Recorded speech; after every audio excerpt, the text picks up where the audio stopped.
Olá, irmãos, a paz do Senhor Jesus seja com todos vocês, com todos nós. Graças a Deus,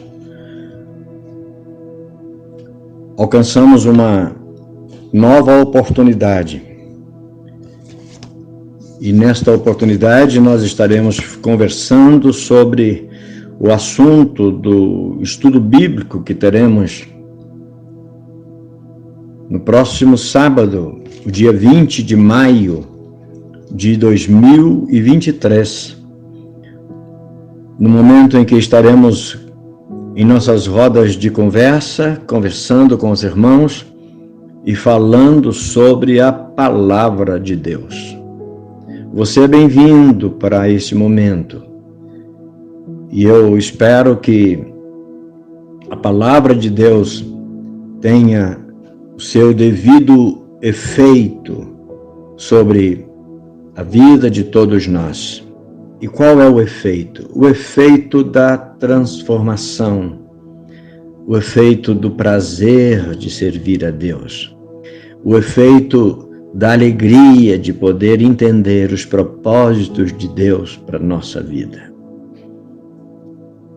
Eu espero que estes sentimentos estejam no seu coração e a palavra seja, como ela mesma diz a seu respeito, seja viva e eficaz na tua e na nossa vida. Muito bem, nós estamos caminhando por um caminho que nos conduz à compreensão sobre a santidade. No estudo passado, no sábado passado, nós pensamos sobre a santidade de um modo geral. E a gente indicava lá como tema para a gente entender a santidade, não especificamente sobre uma linha da vida, mas de um modo geral, a gente pensava sobre a santidade como um caminho em construção. E esse caminho em construção nos trouxe a ideia de que santidade é algo que se vivencia. Nos ocorre no nosso dia a dia, em cada momento, a santidade nos acompanha. Cada manhã, uma oportunidade se descortina diante de nós e é a oportunidade para a gente buscar a santificação nas nossas conversas, nos nossos relacionamentos, nos nossos negócios e em tudo quanto nós falamos ou realizamos. Falamos também naquela oportunidade, santo e santidade, a sua diferença. Nós conversávamos no nosso grupo, na nossa roda de conversa, e a gente comentava sobre a diferença para a gente entender. Santo é uma classificação geral. Santo. Quem é santo está separado para Deus. Mas a santificação é algo vivenciado, é algo que vai além do significado, é uma coisa prática. Santificação é algo com o qual nós nos envolvemos. E é disso que nós estamos, então, propondo a falar com os irmãos. E nesta oportunidade, nós vamos falar sobre a santidade dentro dos nossos relacionamentos, dos nossos envolvimentos, ou nossos envolvimentos dentro de uma ótica, de uma visão da santidade. O nosso texto base, texto áureo, Mateus capítulo 7, versos 13 e 14. Entrai pela porta estreita, disse Jesus, porque larga é a porta e espaçoso o caminho que conduz à perdição, e muitos são os que entram por ela. E o verso 14 vai dizer, e porque é estreita a porta e apertado o caminho que leva à vida, poucos há que a encontrem.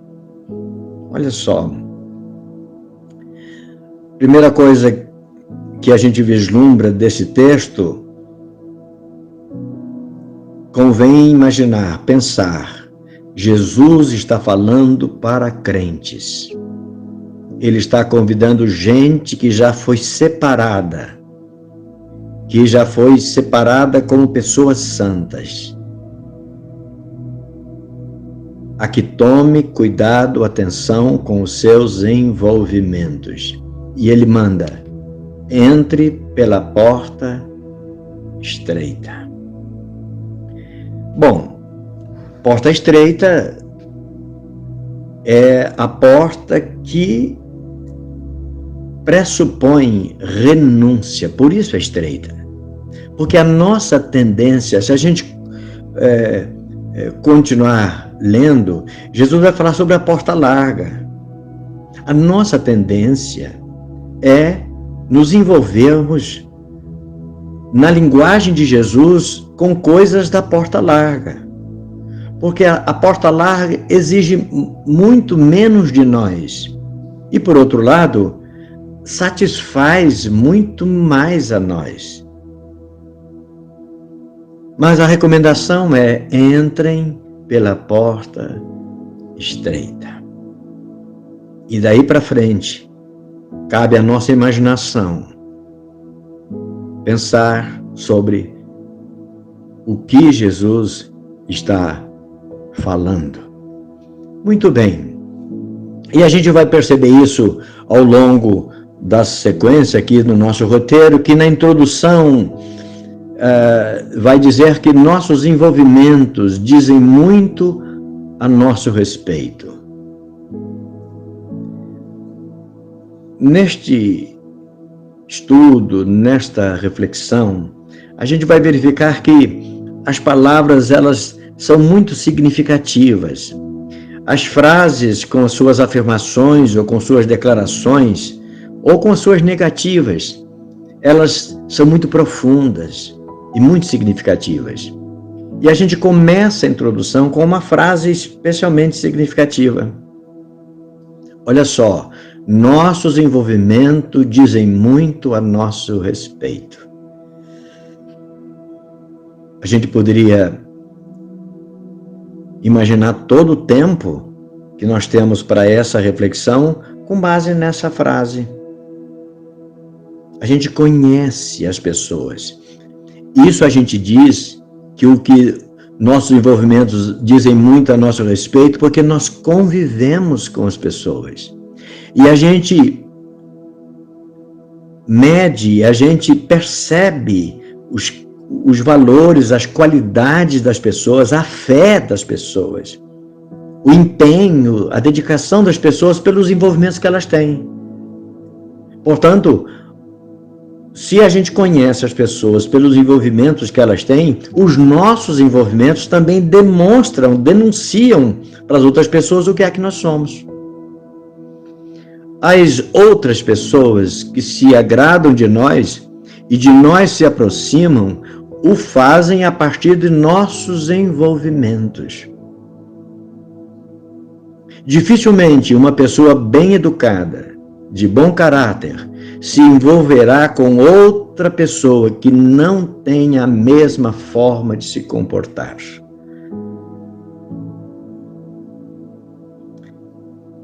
Como nós separamos as pessoas, nossas amigas e companheiras? As pessoas que vivem falando palavrões, as pessoas que vivem em xingamentos, as pessoas que vivem com outras intenções nas palavras, com palavras e frases maliciosas e tudo bem. A gente se agrada de estar com esse tipo de companhia?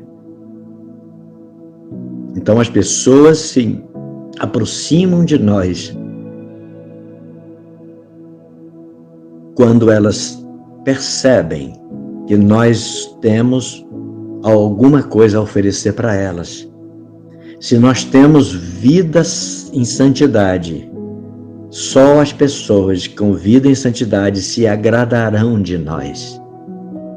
Portanto, se a gente tem pessoas que se aproximam de nós e que não têm uma vida de santidade, que é totalmente desregrada no que diz respeito às coisas da fé, do Espírito, É preciso que a gente observe os nossos comportamentos. A vivência é, e a gente coloca entre parênteses, automaticamente seletiva. A vivência é seletiva e nós fazemos essa seletividade não de forma objetiva, apenas separamos. É automático. Nós repudiamos ou nós abraçamos. Silenciosamente, nossos envolvimentos vão tomando conta de nós. E quando nos damos por si, nosso conjunto de amigos está definido. E aí a gente lembra aquele antigo ditado: digas-me com quem andas, ok? E eu te direi quem és. Não é assim que a gente ouve já de muito tempo? É isso. Nós selecionamos automaticamente as pessoas que fazem parte da nossa convivência, dos nossos envolvimentos. E essa seleção, repito, não é propósito. A gente não senta em casa na mesa e a gente vai pensando, esse vai ser amigo, esse não vai ser, esse vai ser companheiro, esse não vai ser, e assim por diante. Não, automaticamente a gente se envolve com as pessoas. Em relação a Deus, acontece a mesma coisa, ou da mesma forma. Ou seja, quanto mais nos envolvemos com Deus, mais distante a gente vai ficando das coisas que não agradam a Deus, dos envolvimentos que não agradam a Deus. Quanto mais nós nos afastamos das coisas que agradam a Deus e nos envolvemos com coisas e pessoas que não vivem pensando em agradar a Deus, mais distante nós vamos ficando do centro da vontade de Deus para nós. Se nossa tendência é olhar e nos envolver com Ele, Deus, logo os que estão à nossa volta e nós também perceberão nossa afinidade com o Senhor. A santidade é consequência de nossas atitudes. Veja o que Tiago fala no capítulo 4, verso 8. Chegai-vos a Deus, e Ele se chegará a vós. Talvez só essa primeira frase aqui do verso 8. O restante do verso vai recomendar: limpai as mãos, pecadores, e vós de duplo ânimo, purificai o coração. Tem todo o sentido, tem tudo a ver, mas olha só, a primeira frase, chegai-vos a Deus, e Ele se chegará a vós. Vamos pensar no contrário? Afastem-se de Deus, e Ele se afastará de vós. Entendeu? Isso é o que está subentendido aqui, é o pressuposto da primeira frase do verso 8. O que está posto é, se nós nos achegarmos a Deus, Ele se achega para nós. E o pressuposto é que se nós nos afastarmos de Deus, Ele também se afastará de nós. Quando o Tiago fala, voz de duplo ânimo, o duplo ânimo é aquele exatamente que tenta uma coisa e outra. Tenta agradar a Deus, mas sem abrir mão dos seus envolvimentos com aquilo que não agrada a Deus. E Tiago recomenda: purifiquem o vosso coração, abandone aquilo que não agrade a Deus, chegue para Deus, chegue-se a Deus. Essa é a recomendação. Extraordinário isso. Na reflexão 1, dizemos que o senso comum aponta para a impossibilidade de uma pessoa conseguir viver em santidade. Esse é o senso comum. Nós até abordamos isso na reflexão anterior, quando falamos sobre a santidade como um caminho em construção. E o motivo para isso parece estar sempre nas coisas e pessoas ao seu redor. Ou seja, desenvolvemos a convicção da impossibilidade de um viver santo, porque tudo e todos ao nosso redor conspiram para que isso nunca aconteça. É o que nós já falamos, a nossa tendência, a nossa vocação é para atender aquilo que nos envolve. E o que nos envolve sempre nos nos sugere recuar da santidade. Entretanto, isso não pode ser tomado como verdade. Aquilo que está à nossa volta não pode ser maior do que o que está em nós. Ao que tudo indica, santidade é uma escolha pessoal. O que está em nós é uma escolha minha, particular. Quem decide por uma vida santa há de se esforçar para isso. Irmãos, preste atenção. Santificação não é alguma coisa que vem suavemente, como uma brisa suave, fresca, que sopra no nosso rosto e a gente vai se envolvendo com ela. Não, a santificação é algo suado, que deve ser buscado. Tem que haver esforço para isso. Por isso nós dissemos já na reflexão anterior, santificação é algo buscado diariamente, em tudo que falamos e fazemos. É indispensável que escolhas sejam feitas, e isso porque a santidade nunca se tornará amigável com qualquer coisa efêmera. Santidade é algo que tem que ser buscado. Ela nunca vai aparecer assim, de boa, e vai conviver de boa com as coisas mundanas, com as coisas carnais. Nunca vai formar corpo. Por isso Paulo escreve aos Coríntios, no capítulo 6, 14, 16, claro que ele está falando aqui de uma coisa um tema específico do apóstolo Paulo aqui, nessa citação, é um pouco diferente da questão que nós estamos abordando, mas é afim também, está afim. Não vos prendais a um jugo desigual com os infiéis. Como nós falamos no começo, essa frase já nos deu a dica necessária, já falou tudo que precisava falar.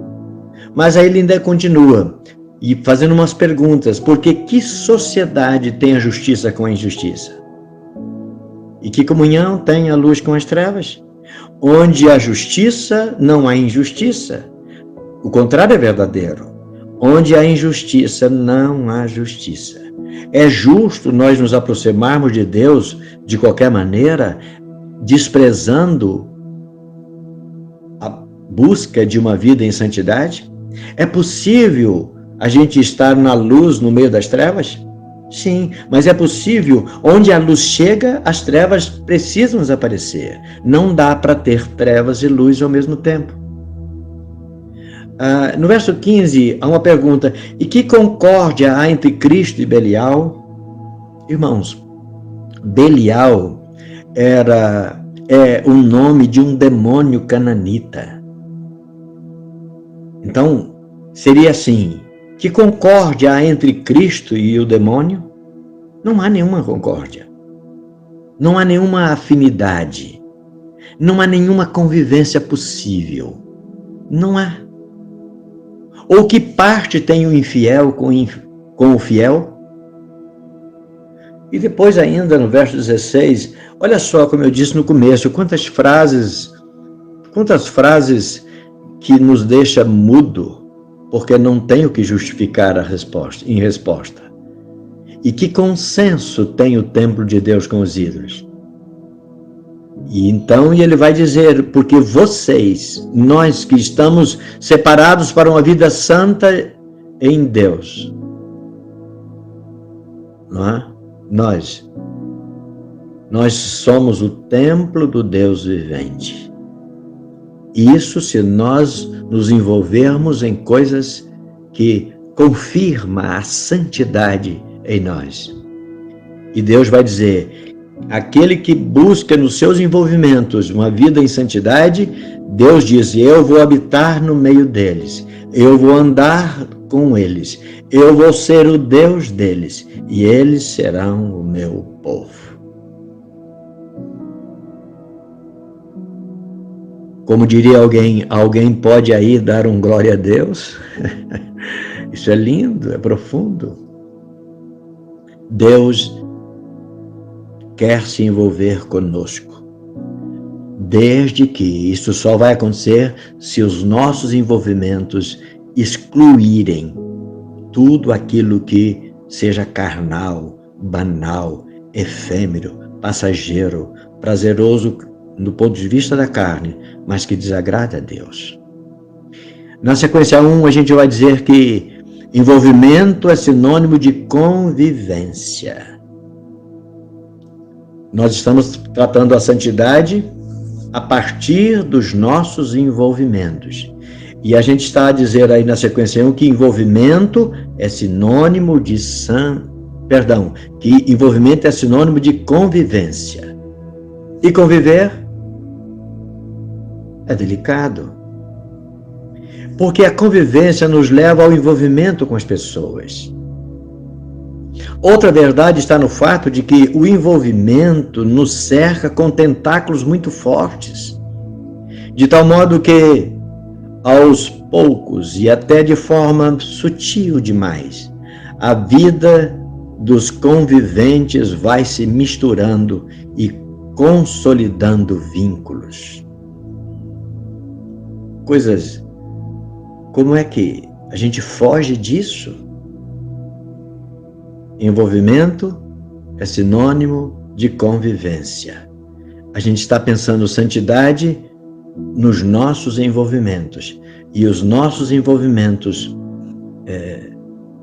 ele pressupõe convivência com as pessoas. E nós vamos convivendo, e se a gente não tomar cuidado, nós vamos nos misturando com as pessoas, mesmo que não haja intenção. A vida dos que buscam pela santidade vai sendo envolvida com questões que, embora repudiadas, vão se tornando toleradas e, com o tempo, assimiladas. Que coisa grave que é isso. Está dizendo aqui que se eu busco a santidade, mas não cuido, não filtro os meus envolvimento, a minha convivência. Nessa seara, importante pensar no resultado do envolvimento entre o santo e o profano. O resultado nunca será a santificação do profano. Pelo contrário, vai ser sempre o que é santo sendo profanado. Irmãos, quando você coloca um pouco de fermento na massa, uma massa neutra, a massa nunca altera o fermento, de tal maneira que neutralize os seus efeitos. É o fermento que vai levedar toda a massa. Entenderam? Fermento e massa. O fermento leveda toda a massa e nunca o contrário. A massa nunca neutraliza o fermento.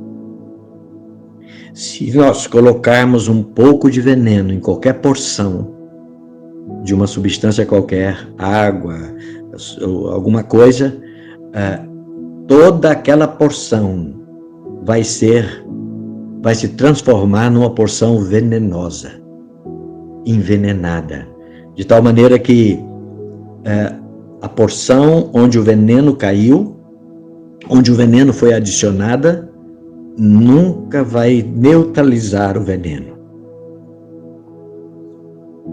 Irmãos, o santo nunca vai purificar o profano. Sempre o profano vai manchar, vai mascarar, vai danificar, vai infiltrar no que é santo. Se alguém tem alguma ideia assim, não, eu bebo, eu vou lá beber, eu bebo, quando eu sento numa roda de amigos, eu bebo para ganhar eles. Como é que eu vou pregar o evangelho para eles se eu primeiro não me colocar junto com eles, não ganhar eles? Se eu não falo que eu não bebo, então eles vão dizer, não, então é um careta, é alguém, entendeu?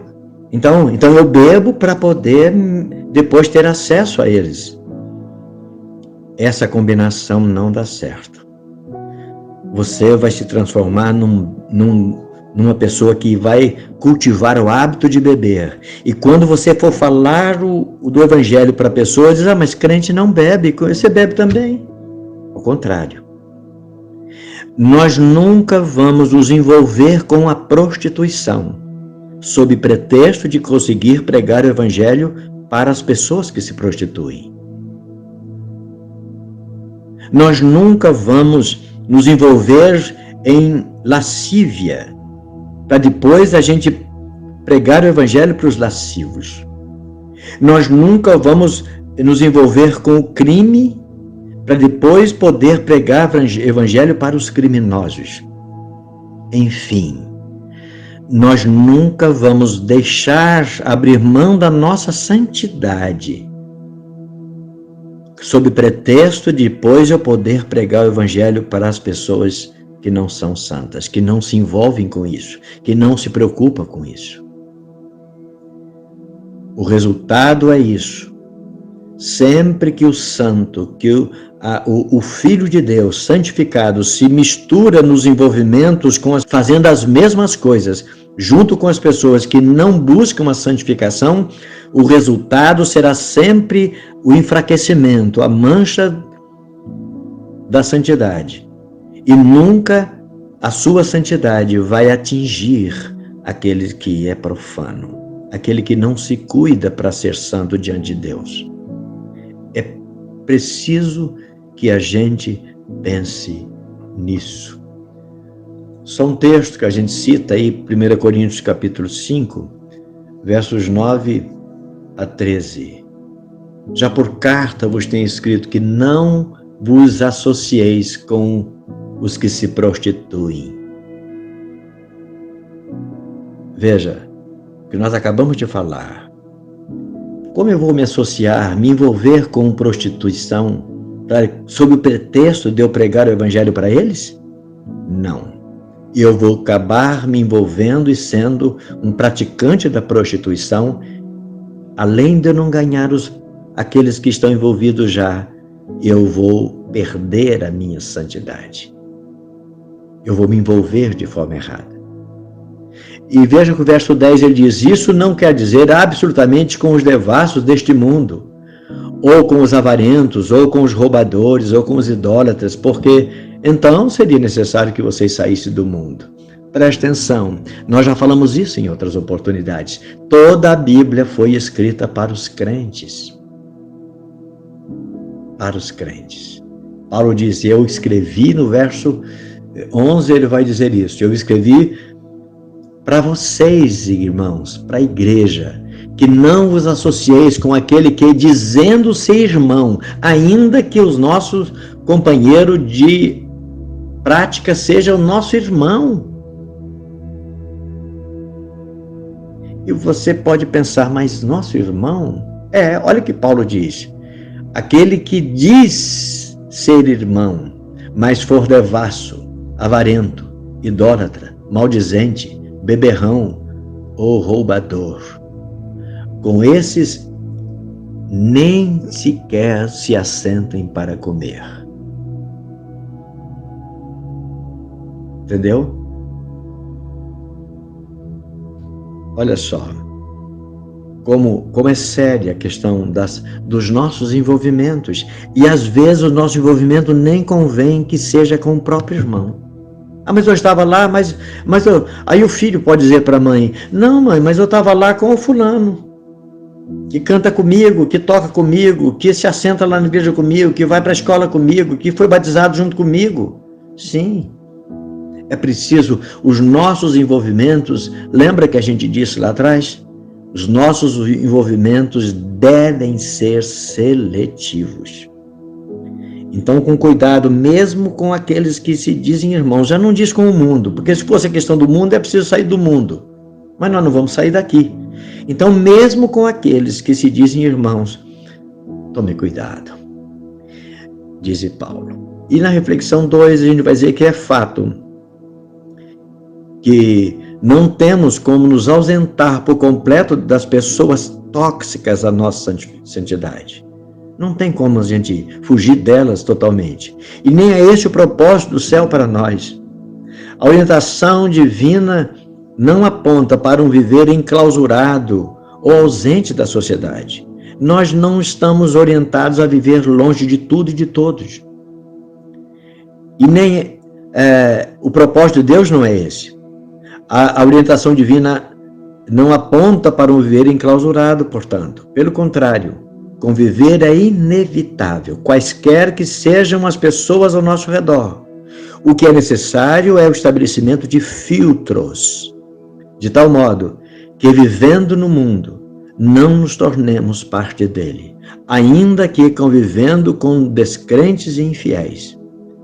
Isso foi o que Jesus pediu para o Pai na sua oração. Pai, eu não peço que os tire do mundo. Aqui no verso 15 do capítulo 17. Eu não peço que tire a igreja, os crentes, os que creem em mim. Não peço que os tire do mundo, mas que os livre do mal. E Ele só vai nos livrar do mal se nós tivermos uma seleção adequada para os nossos envolvimentos. Veja só, irmãos, há muitas circunstâncias. Eu aqui me permitam dar um testemunho pessoal. Como disse Paulo, me permite a minha loucura. Mas vocês sabem, eu viajei e vivi muito tempo, anos, mais de 20 anos viajando, convivendo com um grupo de pessoas que tinha pensamentos e convicções de envolvimentos diferentes do que eu tinha. Não digo que eu era superior a eles, apenas digo que nós tínhamos diferenças. Desde o começo. Nós nos assentávamos, particularmente no jantar, e eles bebiam muito. Eu nunca bebi uma só vez. Porque se eu bebesse uma vez, primeiro que eu não sou dado mesmo a isso, mas porque já separei isso de muito tempo. Chegou ao ponto de dizerem, vamos aqui dividir a conta do jantar, mas excluíam as bebidas para dividir comigo o jantar. Eles mesmos diziam, não é justo que o Eliseu pague pela bebida que ele não bebeu. Saímos do jantar e eles se envolviam, muitos deles se envolviam com outras coisas, chegavam na madrugada no hotel. A gente sempre permaneceu ali.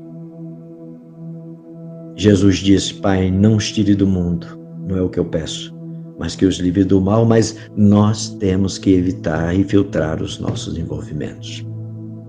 O desafio está lançado e envolve a todos os que querem servir a Deus. Conviver com pessoas que ignoram por completo a santidade pedida por Deus, mas sem se envolver com os costumes e práticas dessas pessoas, ainda que elas sejam, preste atenção, é preciso, mesmo que a gente convivendo com pessoas que não estão ligadas à santidade, é preciso que a gente tome cuidado. Olha só, ainda que essas pessoas sejam o marido, às vezes o marido descrente, ou mesmo o marido crente, mas que tem condutas e comportamentos estranhos à santidade. Ainda que essa pessoa seja a esposa ou os filhos. Pensou nisso? É preciso que a gente permaneça de olhos para filtrar os nossos envolvimentos. Porque nem sempre dá para concordar com o marido, ainda que ele se diz crente. Nem sempre dá para concordar com a esposa, ainda que ela se diz crente. Nem sempre dá para concordar com os filhos ou com os pais, ainda que eles se dizem crentes. É preciso observar, filtrar, rejeitar o que é mal, abandonar o que profana aquilo que é santo. Porque nós não vamos santificar aquilo que é profano, por mais que nós sejamos fiéis a Deus. Santidade pede equilíbrio. Olha o que Salomão escreveu no livro do Eclesiastes, no verso 16 do capítulo 7. Não sejas demasiadamente justo, nem demasiadamente sábio, porque isso vai destruir você mesmo. Por que você vai se destruir? Então é preciso filtragem. para a gente não escandalizar as pessoas e nem macular o nome de Deus. É preciso ter equilíbrio. Nós convivemos com pessoas que nem sempre primam pela santidade. E às vezes essa pessoa está bem do nosso lado. Aliás, nós geralmente nos envolvemos com pessoas que estão perto de nós. E talvez esteja tão perto que é o marido, é a esposa, é o filho, é os pais. Mas quem quer que seja, não pode infiltrar nos nossos envolvimentos com as coisas que não são santas. Por fim, na reflexão 3, sobre sua santificação, pense, uma sugestão. Antes de qualquer julgamento sobre o seu viver santificado, verifique se o que te parece coerente com a vida santificada vem de Deus ou de seus próprios pensamentos. Às vezes, é possível que nesse afã de buscar o que é santo, nessa preocupação, a gente pode desencadear procedimentos fora do que é da palavra de Deus. Olha o que Paulo escreve aos Romanos, para a gente concluir, capítulo 7, versos 14 e 15. Bem sabemos que a lei de Deus é espiritual, mas eu sou carnal, escravo, vendido sob o pecado, porque não faço o que aprovo, mas o que eu quero, isso eu não faço. Isso me aborrece muito, disse Paulo. Irmãos, é preciso que a gente tome cuidado para cumprir a santidade que Deus pede de cada um de nós. Santidade é crescimento e demanda escolha. Não é possível ser santo envolvido com as coisas mundanas. Deus nos abençoe e nos faça santos e como quem preserve a santidade que Deus nos pede através dos nossos envolvimentos. Deus abençoe a mim, Deus abençoe a você, Deus abençoe o seu povo, que é povo santo e separado para Ele em tudo, inclusive nos mais pormenores dos seus envolvimentos. O Senhor permaneça conosco. Amém.